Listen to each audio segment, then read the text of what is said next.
todas y a todos. Mi nombre es Andrea Lucas Garín. Les doy la cordial bienvenida a este primer panel titulado Temas Generales sobre Constitución Política y Derecho Internacional en el marco de los 10º coloquios de Derecho Internacional que ha organizado la Facultad de Ciencias Jurídicas y Sociales de la Universidad de Concepción. Hoy estamos frente a un desafío mayor, pues el proceso abierto de reforma constitucional confronta a Chile e invita a pensar cómo van a ser en futuro las relaciones entre el derecho internacional y el derecho chileno. Este tema, que es un clásico del derecho internacional, se ve confrontado desde una visión formal, procesal y sustantiva, con la esperanza de sumar espacios de cooperación académicos, que muchos se van a requerir de estos espacios ante una nueva constitución. Habiendo introducido entonces este panel, corresponde ahora presentar a quienes van a exponer sus ponencias. En primer lugar, tenemos al profesor Víctor Emilio Corzo Aceves, que nos acompaña desde México. Es doctor por la Universidad Marista, es catedrático de la misma universidad y también de la Universidad de Anáhuac. Trabaja también para la Secretaría de Relaciones Exteriores de México y tiene algo interesante, un podcast titulado El ABC del Derecho Internacional, que me parece muy interesante porque hay muy pocos podcasts en inglés, en español, así muchos en inglés, y así que es muy interesante también ver ahí su trabajo. Su ponencia se titula Visión global y comparada de la interrelación entre Constitución Política y Derecho Internacional. Adelante, profesor, lo escuchamos. Andrea, muchísimas gracias por la presentación. Es un gusto estar con ustedes en esta 10ª edición de los coloquios de Derecho Internacional. Agradezco la invitación por parte de la Universidad de Concepción. Así como lo señalas, bueno, yo realicé una investigación hace unos años sobre cómo está regulado el derecho internacional dentro de los regímenes constitucionales alrededor del mundo. Les voy a compartir una presentación donde tengo los resultados de esta investigación. Entonces, bueno, como se mencionó, el tema de mi ponencia es visión global y comparada de la interrelación entre Constitución Política y Derecho Internacional. En esta investigación que yo hice, lo que me dediqué a hacer fue analizar todas las constituciones a nivel mundial para poder determinar cómo se regulaba el derecho internacional dentro de las constituciones en cada uno de los sistemas nacionales.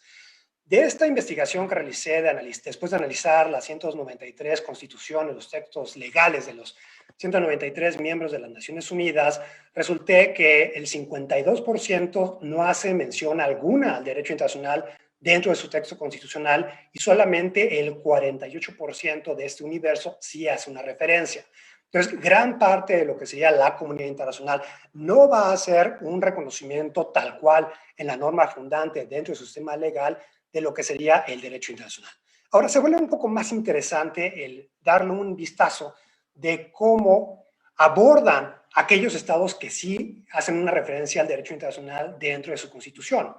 De este universo de 93 estados que sí hacen una referencia dentro de su texto constitucional, tenemos que 47 de ellos van a adoptar una visión dualista de lo que sería el derecho internacional con la interrelación del sistema jurídico doméstico. Eso significa, sin entrar mucho a la discusión de qué entendemos por dualismo, si del ámbito jerárquico o de la interrelación como ámbitos estructurales de validez, pues la forma en la cual yo estoy abordando es en el sentido de que los estados nacionales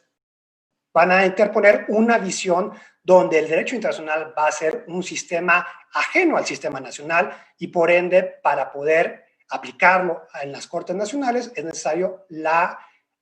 incorporación, la implementación de dicha normativa internacional.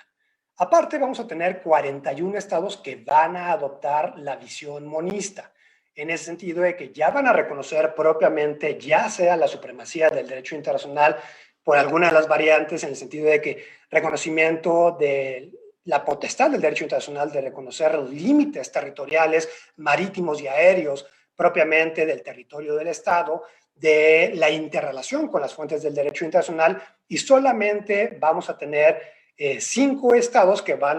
son los que adoptan esta visión moderna que me pude percatar, donde se le da un tratamiento diferente a los tratados en materia de derechos humanos. En otras palabras, siguen manteniendo esta regulación tradicional respecto a todos los tratados, donde se le da el tratamiento típico de esta necesidad de un doble paso por parte del Ejecutivo Federal, por el Congreso, y la incorporación a posteriori, y una vez de que es incorporado, pues bueno, entramos en la problemática de cuál es el valor jurídico, la supremacía que dicho instrumento internacional va a tener al interior del Estado, pero en materia de derechos humanos vemos que hay como un estado de excepción, ya que a los tratados en materia de derechos humanos se les va a dar una jerarquía mayor a la de un tratado regular. Aquí se vuelve un poco más interesante esta información que les estoy proporcionando, la cual bueno, logré encontrar, en la cual vamos a ver que, por ejemplo, aquí, para ejemplificar a qué me refiero con la división tripartita que hacía hace unos momentos, bueno, vemos el caso de Chile con la constitución que tienes en vigor ahorita, que sé que están replanteando la redacción de una nueva constitución. Aquí vemos claramente este tratamiento dual, ¿no? Del dualismo, donde se ve al derecho internacional como algo ajeno, y para poderlo incorporar se necesita la aprobación por parte de todos los requisitos que encontramos ya codificados dentro del texto constitucional, que es algo similar a lo que tenemos dentro de México en el artículo 133 constitucional, donde se establecen 4 candados. Por un lado, que sea aprobado, bueno, ratificado por el Ejecutivo Federal, aprobado por el Senado de la República, que esté de conformidad con la Constitución y que sea publicado en el Diario Oficial de la Federación. Hasta que se cumplan esos 4 requisitos, tenemos que la norma internacional, el tratado, va a poder considerarse como ley suprema de la nación en México. Entonces vemos que el artículo 50 constitucional en Chile, pues sigue esta misma línea. Lo que sería la Constitución Política de Colombia, aquí vamos a ver una ejemplificación de lo que yo les platicaba, de los 5 casos que había encontrado a nivel internacional, donde se le da un tratamiento diferente a los tratados de derechos humanos, un tratamiento de jerarquía mayor a los tratados normales. Y finalmente vemos en la Constitución de Panamá cómo aquí ya se está adoptando esta visión monista entre la interrelación entre el sistema jurídico nacional y el sistema jurídico internacional. Aquí, ya desglosando estos resultados, vamos a ver que, bueno, aquí vendría la pregunta que hice para poder sacarle un poco más de provecho a este ejercicio, y vemos que la visión dualista, que son 47 estados los que terminan adoptándola, 40 van a ser de la familia romano-germánica, civilista. Vamos a tener 5 estados que van a ser considerados como sistemas legales híbridos y 2 estados en los cuales se consideran como religiosos. La monista, por el otro lado, vamos a ver que de estos 41 estados, 47 estados, 21 van a ser romano-germánicos, 13 de regímenes híbridos y solamente uno del common law, que sería Irlanda. La mayoría de estos, aquí lo que podemos ver con estas cifras que les acaba de mostrar, son estas conclusiones a las cuales yo llego después de toda esta investigación. Vemos que en general son más los estados del sistema romano-germánico los cuales van a ser, o los que van a estar preocupados de esta regulación entre definir claramente cómo va a ser la relación entre el derecho internacional y el derecho interno. Van a ser muchos menos los países del common law, y aquí la pregunta que nos podríamos hacer es, ¿por qué se da esta diferencia? La respuesta que yo propongo es de que los países civilistas, especialmente por esta adopción del positivismo, pues vamos a ver que necesariamente tenemos la necesidad de que dentro de la estructura legal haya una clara delimitación de cómo va a haber o cómo va a ser la coexistencia entre ambos sistemas. Curiosamente, en el common law, quizás por las raíces históricas, vemos que no están tan preocupados por esta regulación dentro del marco constitucional, quizás por el reconocimiento a otras fuentes o precisamente por el origen propio de esta familia jurídica del common law, donde no está la regla escrita, y entonces aquí va a haber un reconocimiento de la pluralidad de fuentes, que es justamente la tercera conclusión, donde yo veo erróneamente que hay un enfoque parcial respecto a la mayoría de las regulaciones de carácter interno. ¿A qué me refiero? Me refiero a que la mayoría de los estados, la mayoría de las constituciones, solamente se van a enfocar a la regulación de los tratados. En otras palabras, terminan olvidando el resto de las fuentes del derecho internacional. Entonces aquí justamente, bueno, si bien es cierto, vemos que en la praxis, en el día a día, las autoridades nacionales llegan a resolver esta problemática con criterios de interpretación para poder implementar de forma correcta a lo mejor la decisión de un tribunal regional o de un tribunal internacional u otra fuente del derecho internacional que no sean propiamente los tratados, pues sí, claramente vemos que hay un gran desconocimiento, especialmente por el grosso de las autoridades a nivel nacional. En otras palabras, si nos preguntamos o tratamos de reflexionar cuál es el origen o una interpretación teleológica de por qué está regulado esto a nivel mundial de esta manera tan parcial, pues podemos ver que es un accidente en la cual hay una gran ignorancia respecto al resto de las fuentes del derecho internacional. Pero bueno, ya en la praxis, como ninguna constitución, podemos contemplarla o verla como un documento que inscrito en piedra, sino son documentos que muchas veces pueden ser flexibles o más rígidos, pero aún al final del día pueden ser modificables. Tenemos que hoy en día hay una coexistencia de diferentes visiones históricas de la integración del derecho internacional dentro del texto constitucional. Por ejemplo, retomando nuevamente el caso de México, tenemos esta visión dualista, pero que coexiste con una visión monista del derecho internacional, porque México deja al derecho internacional la delimitación del espacio aéreo y el espacio marítimo mexicano. De igual forma, va a haber un reconocimiento directo a las decisiones judiciales de la Corte Interamericana de Derechos Humanos o a la Corte Penal Internacional. Entonces, bueno, al final del día, de lo que logré determinar es que hay una mezcolanza de estas diferentes visiones en los textos legales hoy en día y no hay una programática que podamos ver del constituyente sobre una interrelación clara de cómo debe ser el derecho internacional con el sistema jurídico nacional. Esto se puede explicar también porque la mayoría de los estados tienen una amplia preocupación por lo que sería abrazar el concepto romántico de soberanía, donde todo el mundo sigue con esta visión de hace 2, 3 siglos, que bueno, en el caso mexicano se ve un poco más fuerte o evidenciado por la fuerte influencia o injerencia que tenemos por parte de nuestro vecino del norte, ¿no? Estados Unidos. Entonces aquí tenemos una política exterior, una aplicación muy rígida del derecho internacional, pero es como un mecanismo de defensa en contra del vecino del norte, en contra del hegemón a nivel mundial. Entonces, bueno, la problemática que tenemos si adoptamos estas visiones parciales, lo que he podido notar es que va a haber un fortalecimiento mayor a lo que sería al ejecutivo de la mayoría de los estados. En otras palabras, cuando se le otorga la facultad exclusiva al Ejecutivo Federal de desarrollar toda la política exterior, sí vemos que claramente ese sistema de chequeos y balances que muchas veces se está implementando solamente en los tratados, está inexistente en el resto de las fuentes del derecho internacional. De esta manera se le da un amplio margen de maniobra a las cancillerías para poder celebrar pactos de caballeros, actos unilaterales, poder implementar costumbre internacional de forma directa, sin la necesidad de que haya estos filtros contemplados dentro del régimen constitucional. Entonces, bueno, a grosso modo, bueno, serían las conclusiones que yo encontré aplicando esto y, bueno, tomando en cuenta que usted está en esta coyuntura actual, donde están tratando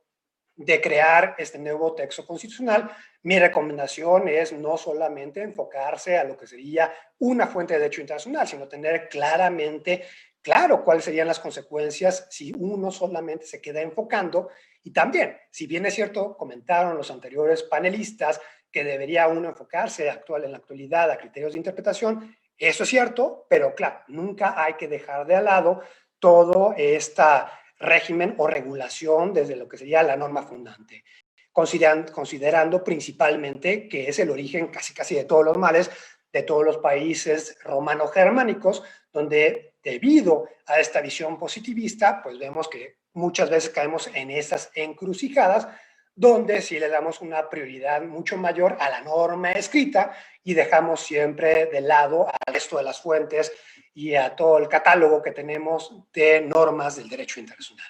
Y yo dejaría, para respetar los tiempos, dejaría ahí mi presentación. Perfecto, muchísimas gracias, profesor Corso. La verdad que su presentación y su investigación nos deja un insumo muy interesante frente a un proceso chileno de reforma constitucional. Parece muy, muy interesante, ¿no? Y muy valioso para el proceso actual. A todos los panelistas porque se han ajustado y eso nos va a permitir tener unos minutitos de respuestas para las preguntas que el público ha hecho llegar. Así que voy a empezar con el profesor Víctor Corso. Tiene 3 preguntas. Una tiene que ver con la metodología que usted utilizó para realizar la investigación y cómo llegó a las conclusiones. La segunda tiene que ver con el tema de México Estado Federal, que siempre es muy interesante frente a un Chile que es un Estado unitario, y cómo al registrarse casos ante jurisdicciones internacionales, por ejemplo, de derechos humanos por incumplimiento de normas por unidades superestatales, cómo se registran esos casos, ¿no? A nivel internacional, a nivel federal, ¿no es cierto? Y en el caso, por ejemplo, por incumplimiento de normas de unidades subestatales. O sea, ¿qué pasa? ¿Cómo dialoga el Estado federal con la actuación de los órganos subestatales, ¿no? Esa sería un poco la pregunta en materia de derechos humanos, por ejemplo. Y si hay algún mecanismo previsto en la propia Constitución mexicana al cual refirió también el profesor Caballero que en la primera exposición que tuvimos y que tuvo una reforma importante hace poco, o hace 10 años. Y la última pregunta, también para el profesor Corso, usted mencionó que la regulación constitucional del derecho internacional tiene el beneficio de ajustar el sistema doméstico con el internacional. Quisiera entonces, si pudiera explicar, ¿cuál sería la problemática de que se regule solo de manera parcial el derecho internacional en la Constitución? Esas serían las 3 dudas que ha planteado. Le damos unos 5 minutos, 6 minutos y con mucho gusto le escuchamos para poder responder las siguientes preguntas. Muchas gracias, Andrea, y muchas gracias por las preguntas que hizo la audiencia. Empezando, bueno, respondiendo estas en el orden que me fueron planteadas, la metodología que yo empleé para poder realizar esta investigación, el punto de partida fue primero determinar cuál iba a ser los sujetos del estudio. Entonces, el punto de partida fue definir qué iba a ser la comunidad internacional y lo que terminé definiendo fueron aquellos miembros de las Naciones Unidas, ¿cierto? Si nos vamos a la membresía de la FIFA, pues tenemos como 20 estados o candidatos a ser estados, también que pudieron haberse incluido, pero bueno, eso no los contemplé. Una vez que tuve ya definido quiénes iban a ser los sujetos del estudio, ahí empecé a aplicar la hermenéutica para revisar el texto constitucional bajo un nivel óntico meramente, una vez de que se logró identificar que en las categorías en las cuales podía clasificar, que es justamente la metodología estructuralista para poder determinar la interrelación del sistema nacional con el sistema jurídico internacional y cómo era reconocido en cada uno de los sistemas legales. Posteriormente empecé ya las conclusiones que llegaba de cuáles serían las consecuencias y en un aspecto negativo, en el sentido de que pudiera haber una fortaleza mayor al Ejecutivo federal o al régimen presidencial o a quien conduce la política exterior. Bueno, esa fue una interpretación funcionalista y para poder determinar a qué familia cada uno de estos sistemas legales la podía agrupar, bueno, ahí fue ese criterio genealógico. Entonces, bueno, esa fue la metodología que empleé para poder llegar a las conclusiones que le expuse durante mi presentación. Posteriormente, la segunda pregunta que me hicieron es acerca de cómo se maneja en México y qué pasa cuando hay un incumplimiento de normas internacionales por unidades subestatales. Bueno, sí, eso es toda una realidad. La forma en la cual se está contemplado dentro del régimen constitucional es obviamente el principio del control difuso que van a tener todos los jueces a nivel nacional para poder ellos interpretar de forma directa todos los instrumentos internacionales en materia de derechos humanos y aplicarlos al caso. Bueno, eso es lo que dice la norma. En la práctica, ¿cómo le hacemos desde el Ministerio de Relaciones Exteriores? Bueno, hay un acompañamiento cuando se identifican este tipo de situaciones, las cuales no solamente la podemos dejar a lo mejor en materia de derechos humanos, casos de la Comisión Interamericana o de la Corte Interamericana, sino cuando se viola también el derecho a la propiedad, que son los casos en materia de inversión extranjera. Una vez que se identifica este tipo de situaciones, hay un acompañamiento con la autoridad local para que prevalezcan las obligaciones del Estado mexicano, que es justamente lo que mencionaba un poco Francisco en su presentación, esta incongruencia que terminamos teniendo en la praxis, especialmente por este comportamiento esquizofrénico que muchas veces van a tener los estados por todas las subdivisiones que tienen al interior del mismo. En otras palabras, por más que a nivel federal, ejecutivo, se quiera cumplir con el derecho internacional, sí vamos a encontrar actores nacionales, dígase jueces, legisladores, los que están encargados de regular las provincias, que van a estar con una visión de mantener la prevalencia del derecho doméstico. En otras palabras, muchas veces por el desconocimiento de la norma internacional, se termina rompiendo con los esfuerzos que tiene la misma, en el sentido de que la interpretan como si interpretaran un código nacional. Entonces, cuando ya vemos esta problemática, y aquí se vuelve la dificultad, y la forma en la cual lo opera en la realidad es que en un primer momento se deja que las autoridades nacionales locales lo resuelvan. Cuando ya vemos que esto no es resuelto es cuando ya hay una intervención directa, que es justamente lo que también comentaban, la necesidad de que las cancillerías realicen ciertas interpretaciones. Muchas veces, si bien es cierto, en la praxis se da esto, el Poder Judicial también es muy celoso de la interpretación que puede hacer de los instrumentos internacionales, e inclusive cuando hay una sugerencia de cómo se debe interpretar de forma correcta, muchas veces es ignorada. Entonces, bueno, no solamente acompañamos, supervisamos y monitoreamos a las unidades estatales, las unidades las subestatales, en el sentido de que violan la norma internacional, sino muchas veces también es el efecto opuesto, en la cual se creen con la potestad, con la facultad para celebrar convenios internacionales, que es justamente el peligro de la paradiplomacia, para darle la vuelta a los candados, los sistemas de chequeos y balances que existen al interior de los estados, que son propiamente los diplomáticos de carrera. Los diplomáticos extranjeros buscan el contacto directo con las autoridades provinciales, estatales, para darle la vuelta a este filtro, y la autoridad provincial pues muchas veces se siente halagada de que un diplomático extranjero le esté hablando sin darse cuenta que lo que se hace es tratar de darle vuelta al sistema nacional. Entonces, ahí también tenemos mucha intervención. En México hay una ley sobre celebración de tratados en la cual se restringe al máximo no solamente la capacidad de suscribir ese tipo de convenios por parte de esas unidades subestatales, sino también de las secretarías de Estado. Muchas veces también las mismas celebran convenios con sus contrapartes en el extranjero, las cuales muchas veces van más allá de las facultades de ley. Entonces, todo eso sí es un control constante por parte del Estado mexicano, por parte de la Cancillería, no solamente de tratar de que no violenten la norma internacional, sino que no realicen actos que puedan ser considerados o que llegaran a obligar al Estado mexicano, ¿no? Y la última pregunta, ¿cuál es la problemática de una regulación parcial a nivel constitucional? Pues ya mencionaba de estos dos escenarios. El primero es de que, y esto es muchas veces en la práctica, muchas autoridades, si no está dentro del texto nacional, no le hacen caso a la norma, aunque sea internacional. Muchas veces la razón por la cual, y se hablaba hace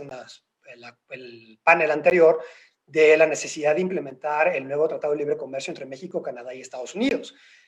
Aun cuando México reconozca que los tratados, los convenios internacionales son autoejecutivos, forzosamente se necesita una implementación de una legislación secundaria, no tanto para que tenga validez el instrumento internacional, sino para que la autoridad nacional lo conozca y lo sepa cómo implementar. Entonces, al no tener una regulación correcta, si bien es cierto, podemos tener estos criterios de interpretación, pero esos son por parte del Poder Judicial en un momento procesal posteriori, cuando ya tenemos una controversia. Cuando tenemos que la autoridad nacional la tiene que ejecutar la norma internacional, ahí sí es necesario tener una regulación correcta en blanco y negro, especialmente por aquellos juzgadores, los cuales sí están como que chapados a la antigua de esta visión clásica de la interrelación de ambos regímenes, y para evitar que haya un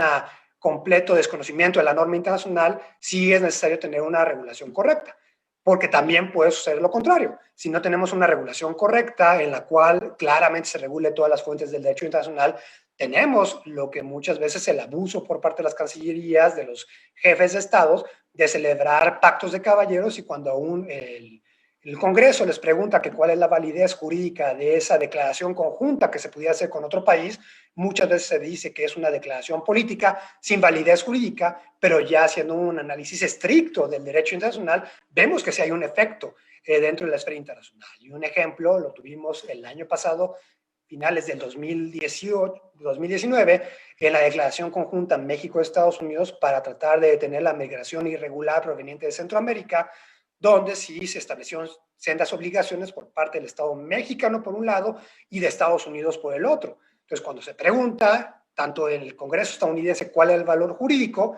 pues había contradicciones por parte del Departamento de Estado, donde en un primer momento señalaban que no tenía ningún valor jurídico, pero teniendo el presidente que está a punto de salir, pues para que no aumentara el calor de la discusión, le dijeron que era el valor máximo a nivel internacional para que dejara de presionar con obtener una obligación o un compromiso mayor por parte del Estado mexicano. Entonces, ese es uno de los riesgos que puede haber cuando se deja a la praxis y no hay una regulación correcta o tenemos una regulación parcial dentro del régimen constitucional. Pero claro, también hay la problemática de que si establecemos un régimen muy estricto, no hay la posibilidad de tomar ventaja de muchos de los avances del derecho internacional, que es justamente lo que hizo México en materia territorial para evitar estar modificando la Constitución para tener una mayor ampliación de la zona marítima o de la zona aérea, pues simplemente se dejó ahí que lo que señala el derecho internacional